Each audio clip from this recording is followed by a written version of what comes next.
The city hummed with a relentless, indifferent energy, a symphony of sirens, distant traffic, and the ceaseless chatter of a million lives unfolding. But for Eleanor Vance, the world had shrunk to the suffocating confines of her own chest, each breath a conscious effort against the crushing weight of despair. She walked, or rather, drifted, through the bustling streets of downtown, the cold October wind biting at her exposed skin, yet feeling nothing but the icy grip of fear around her heart. Her reflection, a blurred silhouette in the polished glass of a skyscraper, seemed to mock her, highlighting the curves she'd learned to carry with a forced grace, now feeling like an unbearable burden. She knew what the world saw, another face in the crowd, easily dismissed, easily forgotten, but what they couldn't see was the raw, unyielding fire in her gut, the silent, desperate prayer she whispered with every step, a promise made to a pair of innocent, trusting eyes that now felt like a fragile thread about to snap. Today, that thread would be tested, not by a challenge of strength, but by the cold, dismissive gaze of a man who saw only a number, a size, a stereotype, and nothing of the storm brewing within her. Before we dive deeper into Ellie's journey, if you're finding yourself drawn into her story, please consider hitting that subscribe button. Your support helps this channel grow and allows us to bring more powerful narratives like this one to life. Thank you. Part 1. The Weight of a Worn Resume. The sterile scent of disinfectant and stale coffee hung heavy in the air of the waiting room, a stark contrast to the vibrant chaos of the city outside. Eleanor, or Ellie as her friends called her, sat on the edge of a surprisingly uncomfortable faux leather chair, her worn resume clutched so tightly in her hands that the edges were beginning to fray. Her heart hammered against her ribs, a frantic drumbeat against the silence, punctuated only by the occasional rustle of a magazine from another applicant or the distant clatter of a keyboard. She smoothed down the simple, dark blouse she'd chosen, hoping it conveyed professionalism despite its age, and adjusted the skirt that felt a little too snug around her hips. Every fiber of her being screamed for this opportunity, this one chance to pull herself and her daughter, Lily, out of the precarious financial quicksand they were sinking into. A sharp, authoritative voice cut through her thoughts. "Eleanor Vance?" Ellie jumped, nearly dropping her resume. "Yes, that's me." She stood, trying to project an air of confidence she didn't feel, her smile a little too wide, a little too eager. The receptionist, a woman with an impeccably neat bun and an expression that suggested she'd seen it all, gestured towards a door. "Mr. Finch will see you now." Taking a deep breath that did little to calm her nerves, Ellie walked towards the door, her sensible flats making barely a sound on the polished floor. She pushed it open, stepping into an office that exuded an aura of cold, impersonal power. Dark wood, minimalist decor, and a panoramic view of the city skyline that seemed to mock her humble existence. Behind a large, imposing desk sat Mr. Alistair Finch. He was a man in his late 50s, impeccably dressed in a tailored suit, his silver hair slicked back, and a pair of thin-rimmed glasses perched on his aquiline nose. He didn't look up immediately, instead meticulously arranging a stack of papers. Ellie stood awkwardly, her hands trembling slightly. "Mr. Finch," she began, her voice a little softer than she intended. "Thank you for seeing me." He finally lifted his gaze, and Ellie felt the full force of his scrutiny. His eyes, a pale, piercing blue, swept over her, lingering for a fraction of a second too long on her figure before settling on her face with an expression that was less curiosity and more thinly veiled disdain. It was a look she knew all too well, a silent judgment that spoke volumes before a single word was exchanged. "Ms. Vance," he said, his voice clipped and devoid of warmth. He gestured vaguely to the chair opposite his desk. "Please sit." Ellie sat, placing her resume carefully on the corner of his desk. "I'm here about the housekeeping supervisor position," she stated, trying to sound composed. He picked up her resume, barely glancing at the content. "Yes, I see that." He tapped a manicured finger on the paper. "Your experience seems extensive. You've worked in several hotels, I note." "Yes, sir, for over 15 years. I started as a room attendant, worked my way up to lead attendant, and then to assistant supervisor at the Grandview Hotel before it closed down last year." She spoke quickly, trying to convey her dedication and skill. "I'm a hard worker, very detail-oriented, and I have a proven track record of managing teams efficiently and maintaining high standards of cleanliness and guest satisfaction. Mr. Finch leaned back in his chair, a faint, almost imperceptible smirk playing on his lips. The grand view, yes. A shame about that place. Old-fashioned, wasn't it? Not quite up to modern standards. His gaze flickered over her again. And you believe you're suited for a supervisory role in a high-end establishment like ours, Ms. Vance? The implication hung in the air, thick and suffocating. He wasn't questioning her experience. He was questioning her. Her size, her appearance, her perceived lack of fit for his high-end establishment. The familiar sting of prejudice flared, but Ellie pushed it down. She couldn't afford to show weakness. I believe my skills and experience are perfectly aligned with your requirements, Mr. Finch, she replied, her voice firm despite the tremor in her hands. I understand the demands of a luxury environment. I'm excellent at training staff, scheduling, inventory management, and ensuring every detail meets the highest expectations. I'm also very good with people, both staff and guests. He steepled his fingers. His eyes narrowed. Our establishment prides itself on a certain image, Ms. Vance. Our staff are expected to reflect that image. Professionalism, efficiency, and presentation are paramount. He paused, letting the unspoken hang in the air. We need someone who can move quickly, set a brisk pace, and maintain a certain aesthetic. Ellie felt a flush creep up her neck. It was a thinly veiled insult, a direct attack on her weight. Her jaw tightened. I assure you, Mr. Finch, my physical capabilities do not hinder my ability to perform my duties to the highest standard. I am energetic, capable, and dedicated. My focus is on the quality of my work and the success of my team. He picked up her resume again, this time turning it over as if searching for something that wasn't there. I appreciate your enthusiasm, Ms. Vance. However, we have a very specific vision for this role. We're looking for someone who embodies the dynamism and sleekness that our brand represents. He finally looked at her, his expression unyielding. I'm afraid you don't quite fit that vision.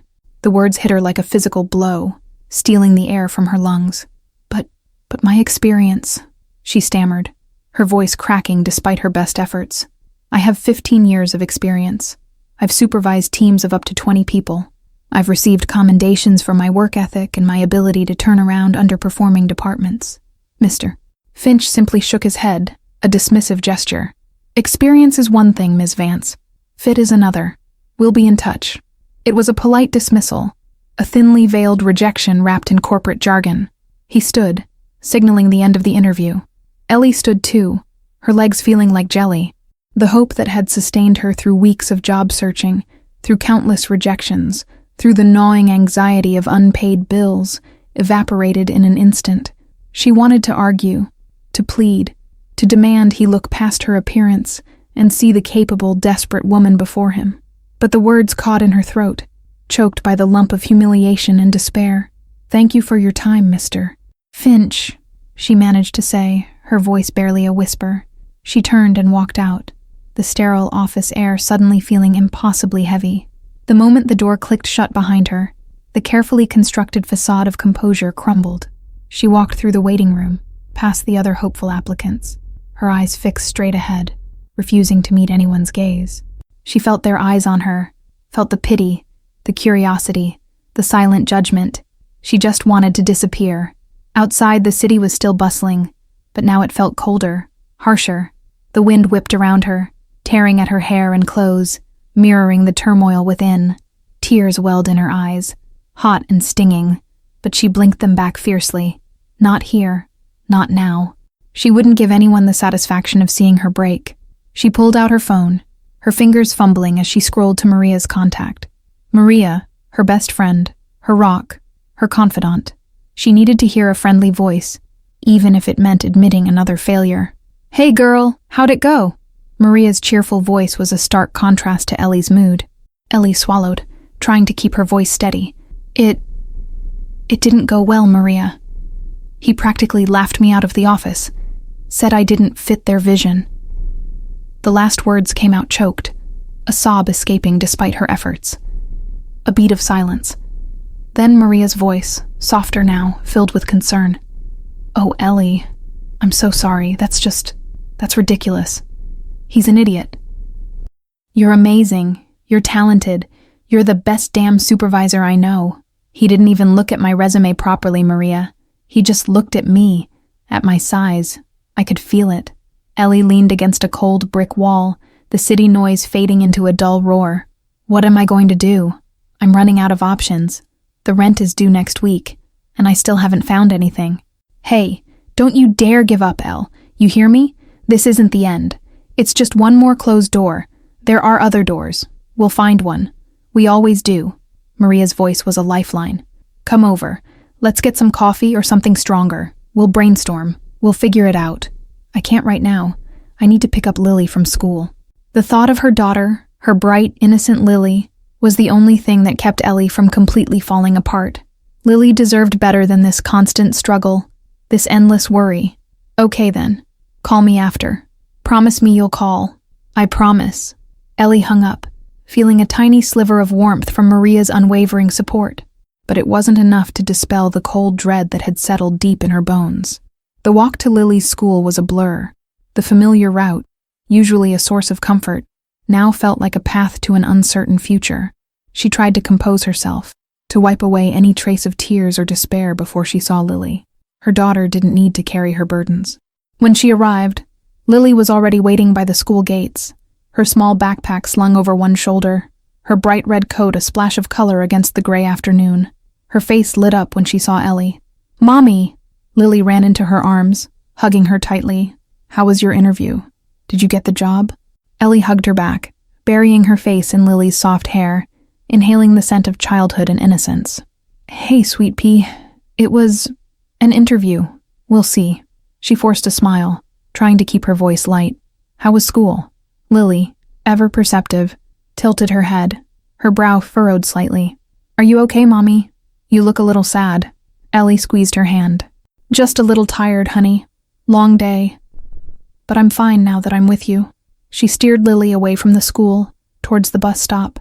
Tell me about your day. Did you learn anything interesting?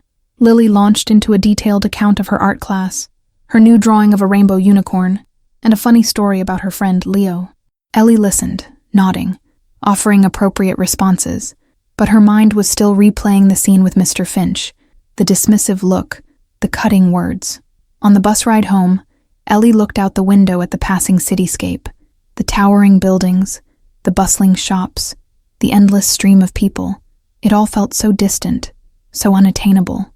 Their small two-bedroom apartment, nestled in an older, less affluent part of the city, felt miles away from the gleaming offices of Mr. Finch. When they finally reached their building, the familiar scent of old wood and faint cooking odors greeted them. Mr. Henderson, their elderly neighbor from across the hall, was just coming out of his apartment, a small bag of groceries in hand. He was a kind, quiet man who always had a gentle smile for Lily. Good afternoon, Eleanor Lily, he said, his voice raspy but warm. How was your day, little one? It was good, Mr. Henderson. I drew a rainbow unicorn, Lily chirped, eager to share her news. A rainbow unicorn, you say? That sounds magnificent, he chuckled, his eyes twinkling. He then turned to Ellie, his smile fading slightly as he seemed to sense her underlying tension. Everything all right, Eleanor? Ellie managed a weak smile. Just another day, Mr. Henderson. Busy as always. She didn't want to burden him with her worries. He had enough of his own. Well, if you ever need anything, you know where to find me, he said, his gaze lingering on her with a quiet understanding before he shuffled off towards the elevator. His simple words, a small act of kindness, were a balm to her wounded spirit, a reminder that not everyone saw her with judgment. Inside their apartment, the air was cool and still. Lily immediately dropped her backpack and headed for the small table in the living room, pulling out her art supplies. Ellie went straight to the kitchen, her eyes scanning the sparse contents of the refrigerator. A half-gallon of milk, some leftover pasta, a few aging vegetables. Not much. She pulled out a stack of envelopes from the counter. Bills. The electric bill, the phone bill, and the dreaded rent notice from Mr. Petrov, each one a stark reminder of her precarious situation. The Grandview Hotel had closed suddenly, leaving her and hundreds of others without jobs, and her severance pay had long since run out. Unemployment benefits were a temporary band-aid, now expired. She'd taken on a few odd cleaning jobs here and there, but they were sporadic and barely covered groceries. She sank onto the worn sofa, the springs groaning in protest. Lily was humming softly as she drew, completely absorbed in her colorful world. Ellie watched her, a fierce wave of love and protectiveness washing over her. Lily was her reason, her motivation, her everything. She couldn't fail her. "Mommy, can we have pancakes for dinner?" Lily asked, looking up with hopeful eyes. Ellie's heart twisted. Pancakes were a treat, usually reserved for weekends, and they required eggs and more milk than they had. "Maybe tomorrow night, sweetie," she said, trying to sound enthusiastic. "Tonight, how about we finish that pasta? We can add some cheese." Lily's face fell slightly, but she quickly recovered. "Okay, can I help?"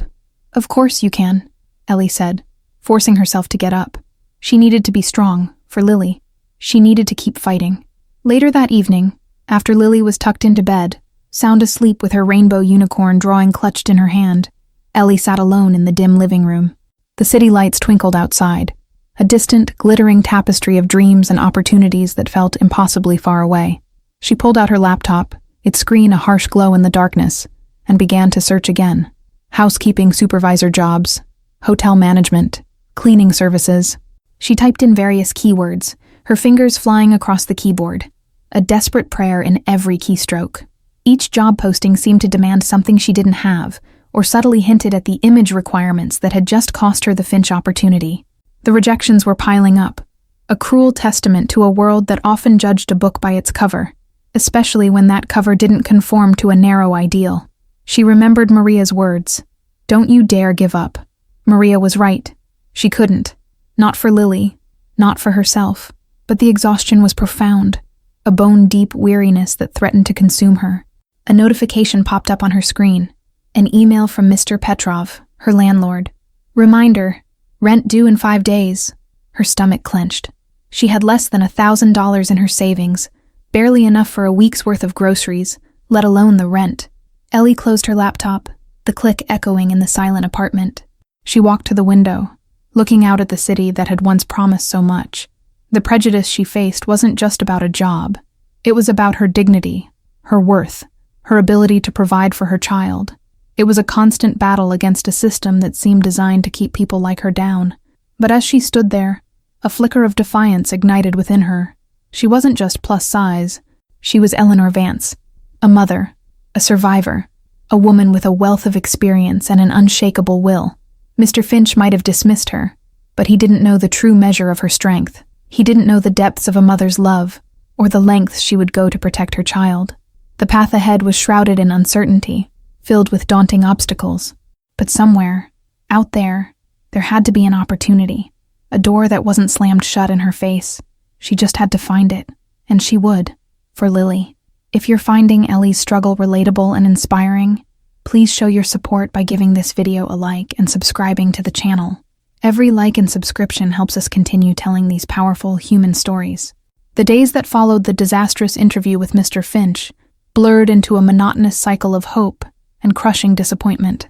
Each morning, Ellie would wake with a renewed sense of purpose, fueled by Lily's innocent smile and the silent promise she'd made to herself. She'd scour online job boards, print out resumes, and meticulously tailor cover letters, convinced that this time, something would click. Each evening, she'd collapse onto the sofa, the weight of another day of rejections, unanswered emails, or polite but firm dismissals pressing down on her. The silence of the apartment after Lily was asleep became a heavy cloak, amplifying her anxieties. The refrigerator, once a source of comfort, now felt like a constant reminder of their dwindling resources. Ellie became an expert at stretching meals, turning a handful of pasta into a culinary adventure for Lily, while she herself often settled for toast or a simple bowl of cereal. Lily, bless her heart, never complained, but Ellie noticed the way her daughter's eyes lingered on the colorful cereal boxes at the grocery store, or the wistful sighs when they passed a toy shop. It tore at Ellie's heart, a constant ache that fueled her desperation. One particularly bleak afternoon, after yet another generic rejection email landed in her inbox, Ellie finally gave in and called Maria. "Another one, Elle," she said, her voice flat, devoid of its usual resilience. They said they went with someone whose profile was a better match for their dynamic team culture. Code for not thin enough, I guess. Maria's sigh was audible through the phone. "Oh, honey, I'm so sorry. This city is brutal sometimes. But you know what? their loss. Seriously, you're a powerhouse. They just don't see it. But how do I make them see it, Maria? How do I pay the rent if no one will even give me a chance? Ellie's voice cracked, the dam she'd been holding back finally threatening to burst. Mr. Petrov sent another reminder. It's due tomorrow. I don't have it all. Okay, deep breaths, Maria said, her voice firm but gentle. First, you call Mr. Petrov. He's a decent man, he'll understand. Explain the situation. Second, you come over. Right now. I'm making your favorite lasagna, and we're going to watch a terrible rom-com and forget about the world for a few hours. Ellie hesitated. I don't want to be a burden. Don't be ridiculous. You're my best friend, and Lily's practically my niece. You're never a burden. Now get your butt over here, and bring Lily. She can play with my cat, Mittens. A small, reluctant smile touched Ellie's lips. Maria was right. She needed this. Okay, she conceded. We'll be there in an hour. Later that evening, surrounded by the comforting aroma of Maria's homemade lasagna and the sound of Lily's giggles as she chased Mittens around the living room, Ellie felt a fragile sense of peace. Maria, a vibrant woman with a contagious laugh and an unwavering spirit, was a constant source of strength. She worked as a nurse, often pulling long, grueling shifts, but always made time for Ellie and Lily. So, what's the plan, Elle? Maria asked, refilling Ellie's wine glass. We can't let these jerks win. You're too good for that.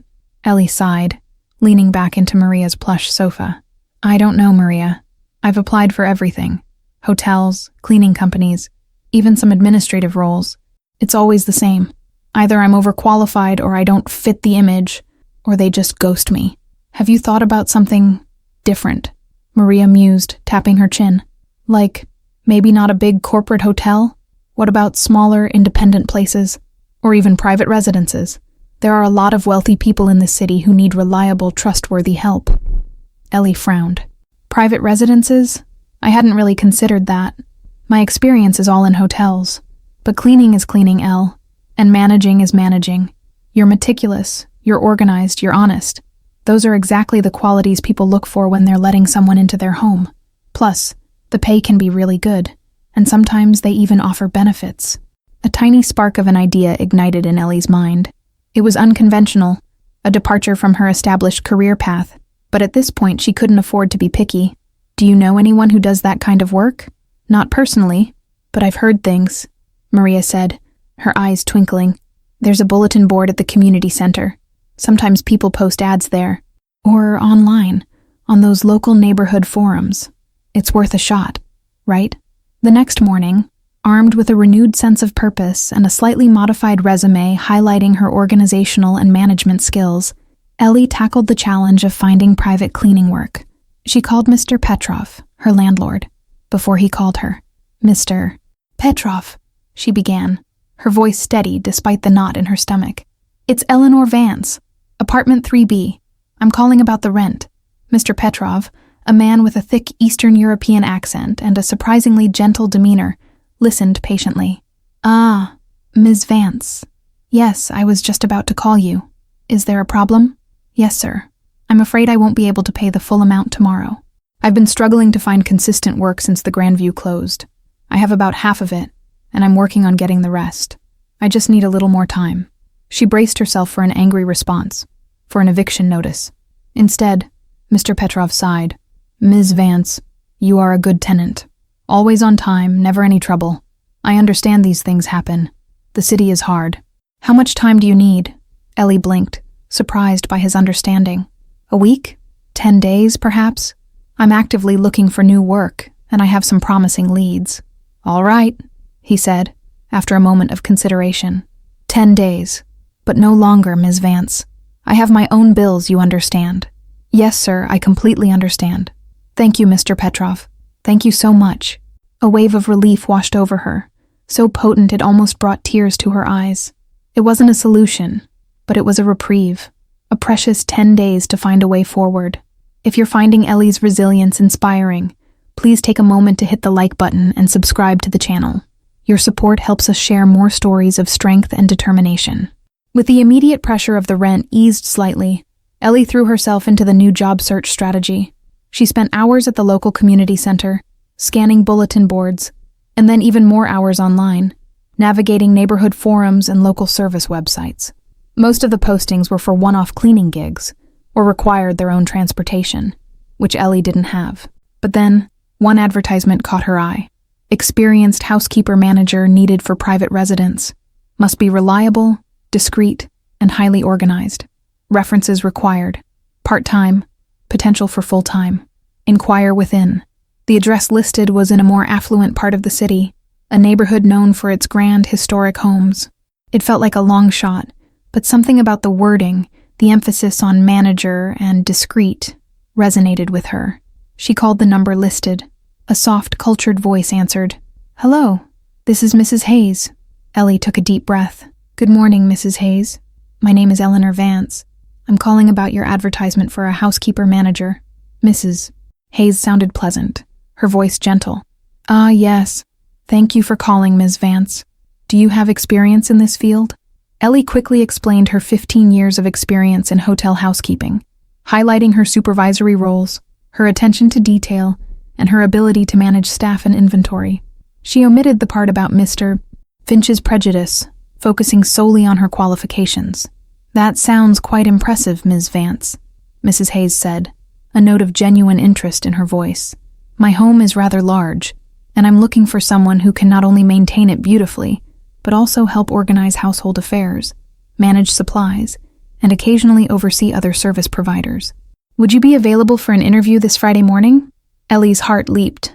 "Yes, absolutely, Mrs. Hayes. I'd be delighted." The interview with Mrs. Evelyn Hayes was a world away from the cold, dismissive encounter with Mr. Finch. Mrs. Hayes was a woman in her late 60s, with kind eyes, a warm smile, and an elegant but unpretentious demeanor. Her home was indeed grand, filled with antique furniture, beautiful artwork, and a comforting scent of old books and fresh flowers. They sat in a sun-drenched living room, sipping tea from delicate china cups.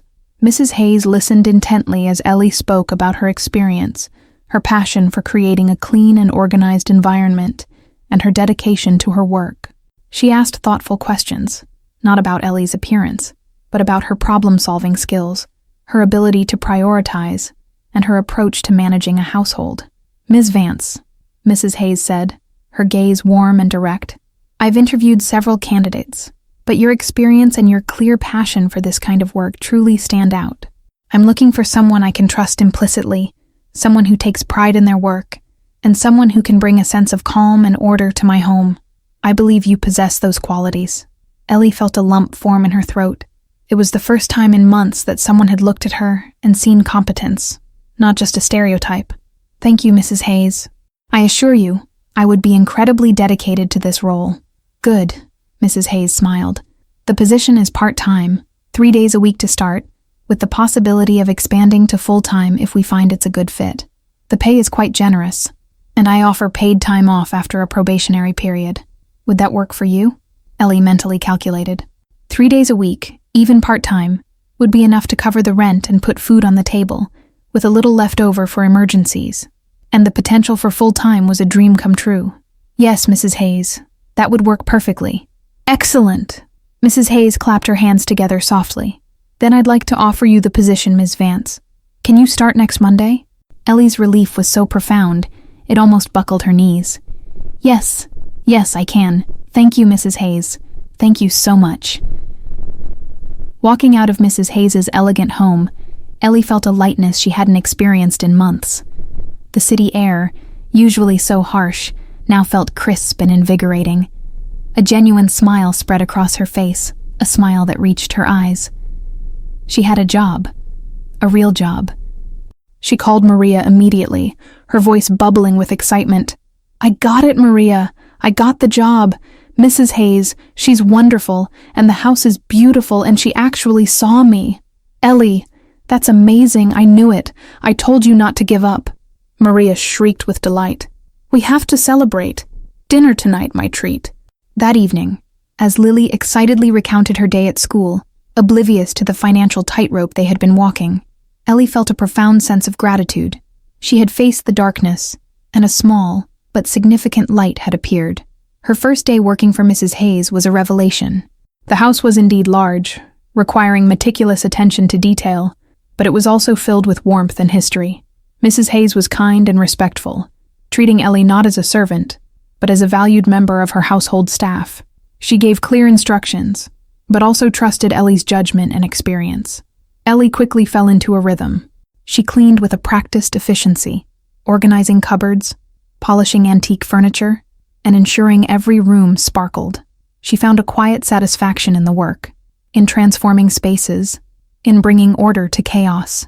It was different from the fast-paced, high-pressure environment of a hotel, but it allowed her to utilize her skills in a more personal, intimate setting. One afternoon, while dusting a collection of delicate porcelain figurines, Mrs. Hayes came into the living room. "Eleanor," she began, her voice gentle, "I've been so impressed with your work.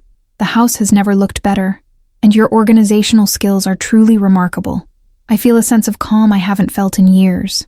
Ellie smiled, genuinely pleased. "Thank you, Mrs. Hayes. I enjoy the work very much. I was wondering," Mrs. Hayes continued, "if you might be interested in taking on a bit more responsibility. My previous housekeeper, Brenda, used to come in 2 days a week to help with the heavier cleaning and laundry. She's been ill recently, and I'm not sure when she'll be able to return. Would you be open to overseeing her duties, perhaps even training a new assistant if Brenda can't come back?" Ellie's mind raced. More responsibility meant more hours, and more hours meant more income. This was the full-time potential she had dreamed of. "Yes, Mrs. Hayes. I would be very interested. I have extensive experience training staff." "Wonderful," Mrs. Hayes beamed. "I knew I made the right choice with you, Eleanor. Let's discuss the details next week. And please, call me Evelyn." Ellie felt a surge of pride and relief. Evelyn Hayes was seeing her, truly seeing her, for her capabilities and her worth. It was a stark contrast to Mr. Finch's dismissive gaze, and it healed a part of her spirit she hadn't realized was so wounded. The extra income meant Ellie could finally pay Mr. Petrov the full rent, with a few days to spare. She even managed to buy Lily that colorful cereal she'd been eyeing, and a small, inexpensive art set. Seeing Lily's face light up with joy over such simple things made all the struggles worthwhile. One evening, after Lily was asleep, Ellie sat at her kitchen table, looking at the bills that no longer felt quite so daunting. She still had to be careful, but the crushing weight of desperation had lifted. She thought about Mr. Finch, about his prejudice, and a quiet sense of triumph settled over her. He had judged her by her cover, but Evelyn Hayes had read her story and found it worthy. She pulled out her laptop, not to search for jobs, but to send a thank you email to Evelyn. As she typed, she reflected on the journey. The rejections had been painful, the despair real, but they had also pushed her to explore new paths, to find an opportunity that, in many ways, was a better fit for her skills and her desire for a more personal connection to her work. The city outside still hummed, but now it sounded less indifferent, more like a backdrop to her own unfolding story. She was still Eleanor Vance, a plus-size woman, a single mother, but now she was also Eleanor Vance, a valued employee, a capable manager, and a woman who was slowly, steadily, rebuilding her life. One meticulously cleaned room, one organized cupboard, one heartfelt conversation at a time. The path was still challenging, but she was no longer walking it alone, and she was no longer defined by the narrow vision of others. She was defined by her own strength, her own resilience, and the unwavering love for her daughter. If Ellie's journey is resonating with you, please consider subscribing to the channel and leaving a like on this video. Your engagement helps us continue to share these powerful and inspiring stories. Life for Eleanor began to settle into a new, more hopeful rhythm. The initial relief of securing the position with Evelyn Hayes gradually transformed into a quiet confidence. Her days were now filled with purpose, meticulously cleaning Evelyn's grand home, organizing her extensive library, and managing household supplies. Evelyn, true to her word, was a gracious and appreciative employer, often leaving little notes of thanks or offering a warm cup of tea during Ellie's breaks. The contrast to Mr. Finch's cold dismissal couldn't have been starker, and it was a balm to Ellie's spirit. The increased hours and the generous pay meant that the constant knot of financial anxiety in Ellie's stomach began to loosen. She could pay the rent on time, buy healthier groceries, and even occasionally surprise Lily with a small treat, like a new book or a trip to the park for ice cream. Lily, thriving in the newfound stability, seemed brighter, her laughter echoing more freely in their small apartment. One crisp Tuesday morning, as Ellie was polishing the antique silver in Evelyn's dining room, Evelyn approached her with a thoughtful expression. "Eleanor, I've been meaning to talk to you. Brenda, my previous housekeeper, has decided to retire permanently due to her health. It's a shame, but I understand. This means we'll need to find someone new to assist you with the heavier cleaning and laundry, as we discussed." Ellie nodded, a flicker of excitement mixed with a touch of apprehension. "I understand, Evelyn. I'm ready to help with the hiring process if you'd like." "That's exactly what I was hoping," Evelyn smiled. "I've already placed an advertisement, similar to the one you responded to. I'd like you to be involved in the interviews. Your experience in supervising teams will be invaluable. I trust your judgment completely." A wave of pride washed over Ellie. To be trusted, to have her expertise valued, it was a powerful feeling. "Thank you, Evelyn. I'd be happy to." Over the next few days, Ellie reviewed resumes and sat in on interviews with Evelyn. It was a strange experience, being on the other side of the desk, seeing the nervous energy, the hopeful smiles, the desperate pleas in some of the applicants' eyes. She made a conscious effort to be kind, to look beyond superficialities, remembering her own recent struggles. One candidate, a woman named Brenda Jenkins, stood out. Brenda was a few years younger than Ellie, with a quiet demeanor and a somewhat guarded expression. She was slender, impeccably dressed, and her resume listed several years of experience in commercial cleaning services, though not in private residences. During the interview, Brenda was articulate and professional, but her answers were brief, almost terse. Ellie sensed a deep-seated weariness in her, a quiet struggle beneath the composed exterior. After Brenda left, Evelyn turned to Ellie. "What do you think, Eleanor?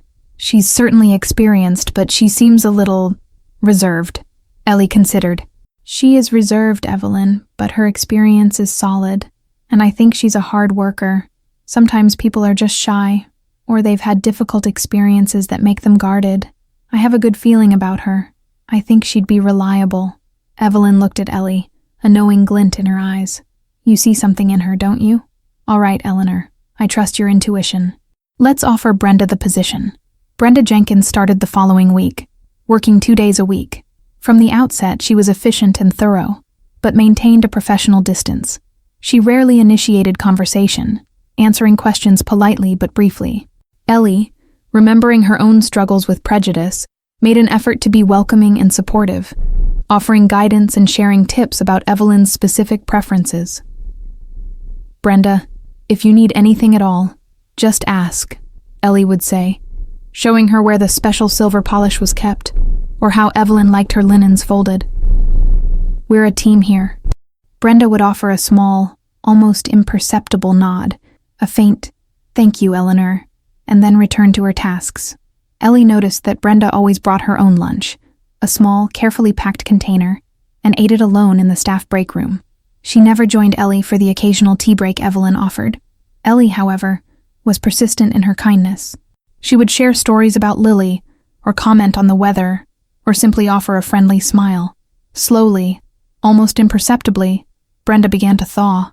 One afternoon, while they were both cleaning the expansive kitchen, Brenda surprised Ellie by asking, "How long have you worked for Mrs. Hayes, Eleanor?" "A few months now," Ellie replied, pleased by the opening. "It's been wonderful. Evelyn is a truly kind woman."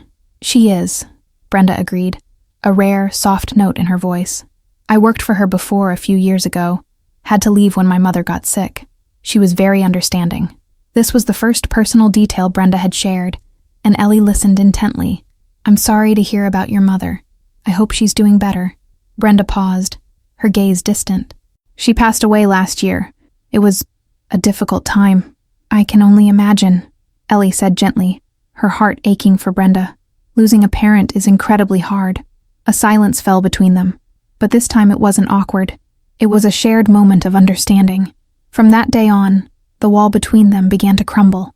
Brenda started to open up, sharing small anecdotes about her life, her struggles, and her hopes. Ellie learned that Brenda was also a single mother, raising a teenage son named Marcus, and that she had faced her own share of hardships, including a recent layoff from a large commercial cleaning company that had downsized. "It's tough out there, isn't it?" Brenda confided one day, as they folded laundry together.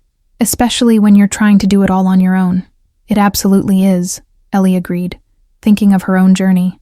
But we keep going, don't we? For our kids. Brenda nodded, a genuine smile finally gracing her lips. For our kids. If you're enjoying the developing friendships and resilience in Ellie's story, please show your support by hitting the like button and subscribing to the channel. Your engagement helps us continue to bring these heartfelt narratives to life. As the weeks turned into months, Ellie and Brenda developed a strong working relationship, built on mutual respect and a growing friendship. They became a formidable team, ensuring Evelyn's home was always immaculate. Evelyn often commented on the positive atmosphere in her home, attributing it to Ellie's leadership and Brenda's diligent work. However, just as things seemed to be stabilizing, a new challenge emerged. One chilly morning, Ellie received a letter from the city's Department of Housing. It was a notice regarding a mandatory building inspection for their apartment complex, citing aging infrastructure and necessary upgrades. The letter stated that all tenants would need to temporarily vacate their apartments for a period of 2 to 3 weeks while the work was completed. Ellie's stomach dropped. 2 to 3 weeks? Where would she and Lily go? The thought of finding temporary accommodation, especially with their limited budget, sent a fresh wave of panic through her. She immediately called Mr. Petrov. "Mr. Petrov, I just received a letter about the building inspection," she said, her voice laced with worry. "What does this mean for us?" Mr. Petrov sighed heavily. "Ah, yes, Ms. Vance. I was just about to contact all tenants.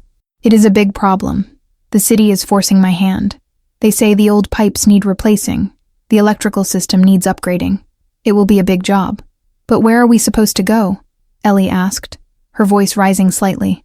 "Do you have any temporary housing options?" "Unfortunately, no, Ms. Vance," Mr. Petrov replied, sounding genuinely regretful. "The city is not providing any assistance, and I do not have other properties. I am sorry. You will need to find your own arrangements. I will, of course, waive the rent for the period you are out of the apartment." While the waived rent was a small comfort, it didn't solve the immediate problem of finding a place to stay.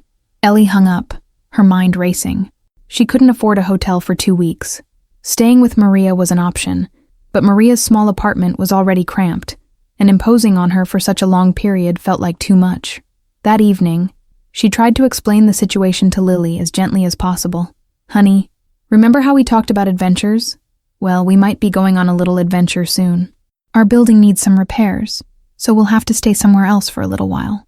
Lily, sensing Ellie's underlying anxiety, looked up with wide, questioning eyes. "Where will we go, Mommy? Will we be safe?" "Of course, sweet pea," Ellie reassured her, hugging her tightly. "We'll be safe. Mommy will figure it out. We always do." But inside, a cold dread was creeping in. The next day at Evelyn's house, Ellie found herself distracted, her mind constantly replaying the housing dilemma. Evelyn, ever perceptive, noticed her quietness. "Eleanor, is everything all right?" Evelyn asked gently, as Ellie was preparing her afternoon tea. "You seem a little preoccupied today." Ellie hesitated, then decided to confide in Evelyn. "It's just a bit of a housing issue, Evelyn. My apartment building is undergoing mandatory repairs, and all tenants have to vacate for a few weeks. I'm trying to figure out where Lily and I can stay." Evelyn's brow furrowed with concern. "Oh dear, that sounds incredibly stressful. Do you have family in the city?" "No, just Maria, my best friend. But her apartment is small, and I don't want to impose for so long." Ellie explained her predicament, the lack of affordable options, the worry about Lily. Evelyn listened patiently, her expression thoughtful. After Ellie finished, Evelyn was silent for a moment. Then a small smile touched her lips. "Eleanor, I might have a solution for you. It's not ideal, but it's an option." Ellie looked at her, hope flickering. "Anything, Evelyn." Well," Evelyn began. "As you know, this house is quite large, and my son, Robert, moved out years ago and rarely visits. His old room with its own bathroom has been sitting empty. It's a comfortable space, and it's completely private. Would you and Lily consider staying here, in Robert's room, for the duration of the repairs?" Ellie stared at her, stunned. "Evelyn, are you serious? That's incredibly generous. I couldn't possibly impose." "Nonsense." Evelyn waved her hand dismissively. "It's not an imposition at all. The room is just sitting there, gathering dust. And frankly, I'd enjoy having a bit more life in the house. Lily is such a delightful child. It would be a pleasure to have you both." She paused, her eyes twinkling. And it would certainly make your commute easier, wouldn't it? Tears welled in Ellie's eyes. Evelyn, I don't know what to say. Thank you. Thank you so much. This would be a lifesaver. Consider it done then, Evelyn said warmly. We'll get the room ready for you. You can move in the day before the repairs start. Ellie called Maria immediately, her voice choked with emotion as she relayed Evelyn's incredible offer. I can't believe it, Maria. She's letting us stay in her house. See, Elle, I told you good things happen to good people, Maria cheered. That's amazing. You deserve this after everything you've been through. The news brought immense relief, but also a new set of anxieties. Living in her employer's home, even in a separate wing, felt like a delicate balance. She was determined to be discreet, respectful, and to ensure Lily understood the importance of good behavior. A few days before the move, Brenda noticed Ellie packing a small bag in the staff break room. Everything all right, Eleanor? She asked, her voice softer now, more familiar. Ellie explained the situation, the building repairs, and Evelyn's generous offer. Brenda listened, her expression unreadable. That's very kind of Mrs. Hayes, she finally said. It's not every employer who would do something like that. No, it's not, Ellie agreed. I'm incredibly grateful. Brenda nodded, then surprised Ellie by adding, If you need any help moving your things, Eleanor, I'd be happy to lend a hand. I have a car. Ellie was touched. Brenda, that's so thoughtful of you. I really appreciate it. On moving day, Brenda arrived at Ellie's apartment with her old but reliable sedan. Together, they carefully packed boxes of clothes, books, and Lily's favorite toys.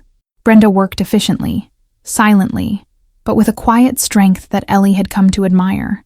Mr. Henderson, their elderly neighbor, also came by, offering a small box of homemade cookies for Lily and a few words of encouragement. You're a strong woman, Eleanor, he said, patting her arm gently. You'll get through this, just like you always do. The move to Evelyn's house was surprisingly smooth. Robert's room was spacious and comfortable, with a large window overlooking a beautiful garden. Lily was enchanted by the new surroundings, especially the sprawling backyard. Evelyn made them feel instantly at home, ensuring they had everything they needed, from fresh towels to Lily's favorite snacks. Living in Evelyn's home, Ellie gained a deeper insight into the woman who had given her a second chance. Evelyn was not just a kind employer. She was a woman of quiet strength and profound generosity, who genuinely cared for the people around her. She often shared stories of her own life, her late husband, and her travels, creating a warm, familial atmosphere. One evening, as Ellie was helping Lily with her homework in their temporary room, Evelyn knocked softly on the door. Eleanor, I hope I'm not disturbing you. I just wanted to check if you and Lily are comfortable. Not at all, Evelyn, Ellie replied, smiling. We're very comfortable, thank you. Lily loves the garden. Good, Evelyn said, her gaze softening as she looked at Lily. Eleanor, I've been thinking. You've been such a blessing to me and to this house. Your dedication, your work ethic, your kindness, they are truly remarkable. And I've seen how you've helped Brenda, how you've brought her out of her shell. You have a real talent for leadership, for nurturing people.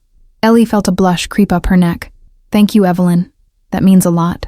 It's the truth, Evelyn insisted. And it makes me wonder, have you ever considered starting your own business? A cleaning and household management service, perhaps? You have all the skills, the experience, the drive, and you have a wonderful way with people. Ellie was taken aback. The idea had never seriously crossed her mind. Her focus had always been on finding stable employment, not creating it. My own business? I hadn't really thought about it, Evelyn. It seems like such a huge undertaking. It is, Evelyn agreed. But you're capable of huge undertakings. Think about it, Eleanor. You could offer a premium service, focusing on quality and trust, something many busy professionals and elderly individuals in this city would value immensely. You could employ people like Brenda, people who are overlooked by larger companies, but who are incredibly dedicated and skilled. The idea, once unthinkable, began to take root in Ellie's mind. She pictured herself, not just as an employee, but as an entrepreneur, building something of her own, creating opportunities for others. It was daunting, terrifying even, but also exhilarating. I'll think about it, Evelyn, Ellie said, her voice filled with a newfound wonder. I really will. That night, after Lily was asleep, Ellie lay awake, staring at the unfamiliar ceiling.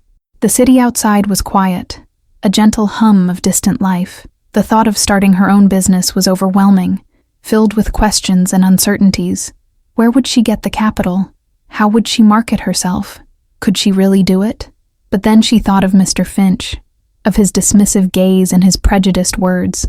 She thought of the countless rejections, the closed doors, and she thought of Lily, her bright, hopeful daughter, who deserved a mother who wasn't constantly battling against the tide, but who was charting her own course. She remembered Evelyn's words, "You have a real talent for leadership, for nurturing people," and Maria's unwavering belief, "You're a powerhouse," and Brenda's quiet strength, a testament to the potential of those often overlooked. A seed had been planted, a daring, audacious idea that felt both terrifying and incredibly right. The path ahead was still uncertain, but for the first time, Ellie felt a sense of agency, a feeling that she could not only overcome obstacles, but also create her own opportunities. The temporary stay at Evelyn's house was not just a reprieve, it was a catalyst, a moment of reflection that was slowly, powerfully, shifting the trajectory of her life. She was no longer just seeking a job. She was beginning to envision a future where she could build her own table, instead of begging for a seat at someone else's. Ellie's journey is taking an exciting turn. If you're inspired by her courage and the kindness she's found, please hit the like button and subscribe to the channel to follow her story to the very end. The idea of starting her own business, once a distant, almost fantastical notion, now pulsed in Eleanor's mind with an insistent rhythm.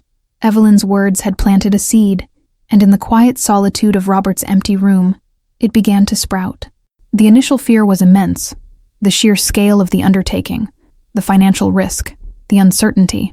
But beneath that fear lay a potent mix of defiance and determination. She remembered Mr. Finch's dismissive gaze, the countless rejections, the feeling of being judged and found wanting. This wasn't just about a job anymore. It was about reclaiming her dignity, proving her worth, and building a future where she controlled her own narrative. The temporary stay at Evelyn's house became a period of intense introspection and planning. During her breaks and late into the nights after Lily was asleep, Ellie devoured books on small business management, scoured online resources for startups, and drafted endless business plans on Evelyn's old laptop. She researched licensing requirements, insurance, pricing strategies, and marketing.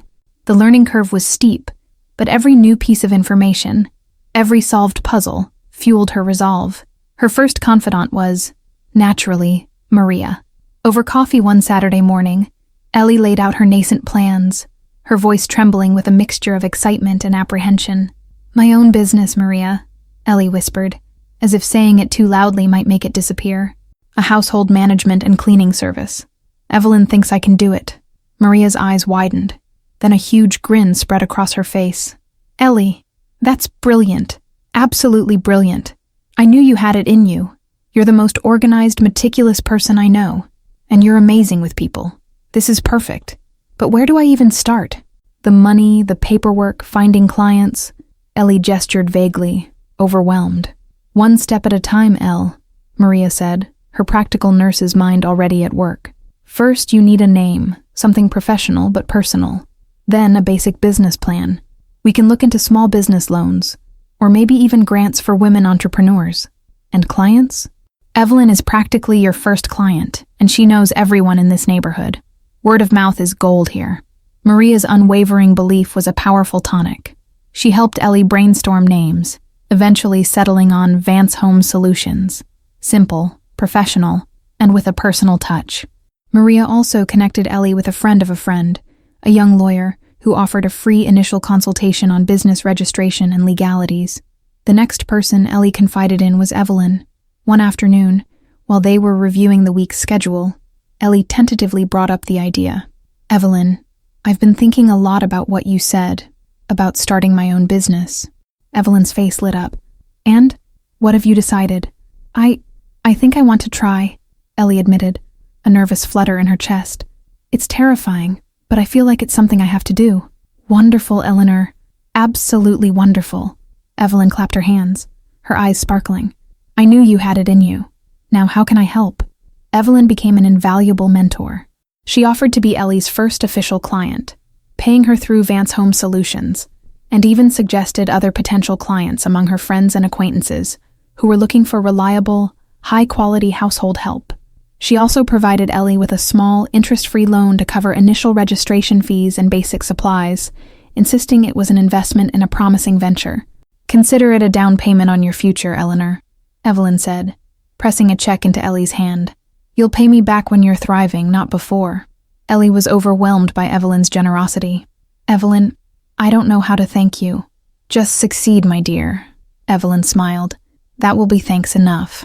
The most surprising and perhaps most heartwarming support came from Brenda. One day, as Ellie was excitedly telling Maria about her progress on the phone, Brenda overheard her. Later, as they were cleaning, Brenda approached Ellie, her usual reserve replaced by a quiet earnestness. "Eleanor," Brenda began, "I heard you talking about starting your own business." Ellie braced herself, unsure how Brenda would react. "Yes, Brenda. I'm trying to get Vance Home Solutions off the ground." Brenda nodded slowly. "I've been thinking. You know how hard it is to find good, steady work, especially for people like us. And you're a good boss, Eleanor. You treat people with respect." She paused, taking a deep breath.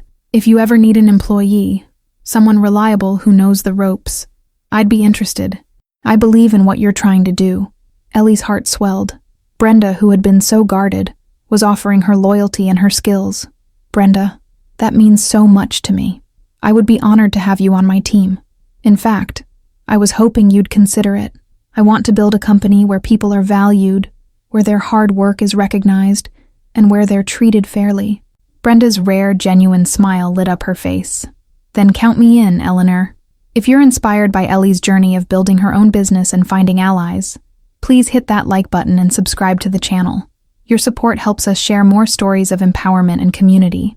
With Evelyn's mentorship, Maria's practical help, and Brenda's commitment, Vance Home Solutions slowly began to take shape. Ellie registered her business, secured liability insurance, and designed simple but elegant flyers. She focused on offering a premium service, meticulous cleaning, efficient organization, and discreet household management, emphasizing trust and personalized care. Her target market was busy professionals, elderly individuals, and families in affluent neighborhoods who valued quality and reliability. Her first few clients came through Evelyn's network. Mrs. Albright, a retired professor, and Mr. and Mrs. Chen, a busy couple with 2 young children, were impressed by Ellie's professionalism and the thoroughness of her work. Brenda, working alongside Ellie, proved to be an invaluable asset, diligent, efficient, and now much more open and friendly. Word of mouth spread quickly. Ellie's reputation for excellence, combined with her genuine warmth and integrity, attracted more clients. She made sure to pay Brenda a fair wage, above the industry standard, and treated her with the respect of a true partner. This philosophy, valuing her employees as much as her clients, became a cornerstone of Vance Home Solutions. The 2 to 3 weeks of apartment repairs stretched into a month, then 5 weeks, but Ellie and Lily were comfortable at Evelyn's. The temporary arrangement had become a blessing in disguise, allowing Ellie to focus intensely on launching her business without the added stress of daily commutes or worrying about Lily after school. Lily, meanwhile, flourished under Evelyn's gentle attention, often helping in the garden or reading stories together. Finally, the notice came. Their apartment building was ready for reoccupancy. Moving back felt different this time. The apartment, though small, now felt like a launching pad, a home where dreams were taking flight. Ellie had paid back Evelyn's loan, and Vance Home Solutions was not just surviving, but slowly thriving. She even managed to save enough to buy a small, reliable used car, giving her the independence she desperately needed for her business. One crisp autumn afternoon, several months after Vance Home Solutions had officially launched, Ellie found herself in a bustling downtown cafe, meeting with a potential new client. She was dressed in a smart, professional outfit, her hair neatly styled and a confident smile on her face. She exuded an aura of quiet competence and self-assurance. As she waited for her client, she noticed a familiar figure at a nearby table, engrossed in a newspaper. It was Mr. Alistair Finch. He looked exactly as she remembered him, impeccably dressed, aloof, and seemingly oblivious to the world around him. A flicker of the old hurt, the sting of his prejudice, tried to surface, but Ellie quickly pushed it down. She was no longer the desperate, trembling woman clutching a worn resume. She was Eleanor Vance, owner and founder of Vance Home Solutions, a respected business in the community. Just then, her client, a well-known architect named Mr. Harrison, arrived. He greeted Ellie warmly, shaking her hand with genuine respect. "Ms. Vance, thank you for meeting me. I've heard wonderful things about Vance Home Solutions. Mrs. Hayes highly recommended you, and my colleagues, the Chens, swear by your services." Ellie smiled, a genuine, confident smile. "It's a pleasure to meet you, Mr. Harrison. I'm glad to hear our reputation precedes us." As they settled into their conversation, discussing the architect's household management needs, Ellie couldn't help but notice Mr. Finch, who had lowered his newspaper, his pale blue eyes now fixed on her. His expression was unreadable, a mixture of surprise and perhaps a hint of recognition. He watched her, listened to her confident articulation of her services, her professional demeanor, and the clear respect her client showed her. Ellie met his gaze for a brief moment, not with defiance, but with a quiet, knowing confidence. She didn't need to say anything. Her presence, her success, her very being spoke volumes. She was no longer begging for a job. She was creating jobs. She was no longer seeking validation. She was earning respect. Mr. Finch, after a moment, slowly raised his newspaper again, his face disappearing behind the headlines. Ellie turned back to Mr. Harrison, her focus entirely on her client, a sense of profound peace settling over her. The encounter was a silent victory, a testament to her resilience and the power of her unwavering spirit. Vance Home Solutions continued to grow. Ellie hired another employee, a young woman named Clara, whom Brenda helped train. Ellie ensured Clara, like Brenda, was paid fairly and treated with dignity. The company became known not just for its exceptional service, but also for its ethical treatment of employees, attracting dedicated and trustworthy individuals. Ellie's life was still busy, often challenging, but it was a challenge she embraced. She was building something real, something meaningful. Lily was thriving, proud of her mommy the boss, and their future felt secure, filled with possibilities. One evening, after a particularly successful week, Ellie sat on her sofa, a cup of tea in hand, watching Lily draw at the kitchen table. The apartment, once a symbol of her struggles, now felt like a sanctuary, a home filled with love and the quiet hum of accomplishment. She thought about the journey, the desperation, the prejudice, the kindness of Evelyn, Maria, and Brenda, and her own unwavering resolve. She had learned that true worth isn't measured by a job title, a salary, or someone else's narrow vision. It's measured by resilience, by integrity, by the love you give and receive, and by the courage to build your own path, even when the world tries to tell you you don't fit. Eleanor Vance, the plus-size maid who begged for a job, had not only found her place in the world, she had created it. One meticulously cared for home, one empowered employee, and one confident step at a time. She had built her own table, and it was strong, beautiful, and open to all who deserved a seat. What an incredible journey for Eleanor. If her story of resilience, dignity, and building her own success resonated with you, please show your support. Hit that like button, share this video with someone who needs a dose of inspiration, and most importantly, subscribe to the channel so you don't miss out on more powerful and heartwarming stories like this one. Your engagement helps us continue to create content that celebrates the human spirit. Thank you for watching.